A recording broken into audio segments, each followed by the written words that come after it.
Agora para as entrevistas finais, você acabou de assistir mais uma sessão ordinária. Já ao meu lado, vereador Capitão Ramon do PL. Hoje no espaço do Grande Expediente, mais uma vez o senhor falou sobre o trânsito, sobre a BR-116, sugerindo até possíveis, alternativas para desvio de fluxo ali naquele horário de pico, onde os condutores ali acabam, gerando, bastante congestionamento na BR-116. Quero que o senhor fale um pouquinho mais sobre esse assunto, o senhor que esteve no local, vereador? Seja bem-vindo, bom dia.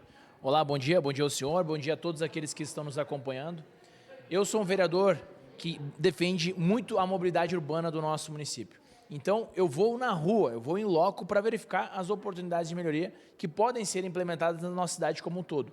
E na segunda-feira, dia 13 de novembro, eu estive lá na BR-116, nas obras de acesso ao bairro Planalto. A maneira de como foi feito, a gente vai discutir. Não é as obras em si, porque nós somos favoráveis às obras. As obras são necessárias e importantíssimas para o desenvolvimento de uma cidade, assim como Caxias do Sul. O problema foi a metodologia que foi utilizada. E assim como o projeto. O projeto que hoje está lá, ele não vai atender a demanda da nossa comunidade. E ainda assim, com a inserção de mais um semáforo.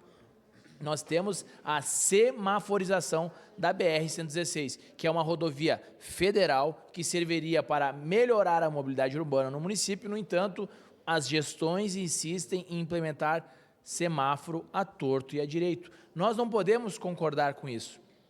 Lá, inicialmente naquele projeto, também havia a previsibilidade de uma passarela. Agora, eu li o projeto e essa passarela foi retirada do projeto, ou seja, o morador do Cristo Redentor que quer ir até o bairro Planalto não vai conseguir acessar.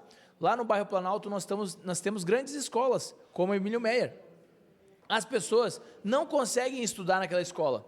Então, o que elas fazem? Elas têm que estudar em outra escola muito mais longe da sua residência para tentar atender à demanda da educação. Eu sei que muita gente vai dizer, por que eu não defendo também a saúde, a educação, outras? Tudo é necessário. Mas sem mobilidade urbana, a gente não consegue fazer nada das outras coisas. A gente precisa ter o nosso direito constitucional de ir e vir. E isso é o quê?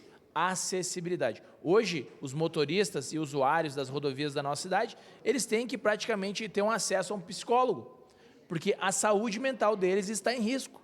Você acelera de um semáforo e para no outro, acelera de um semáforo e para no outro. Isso causa transtorno a todos os motoristas e a todos os usuários das vias.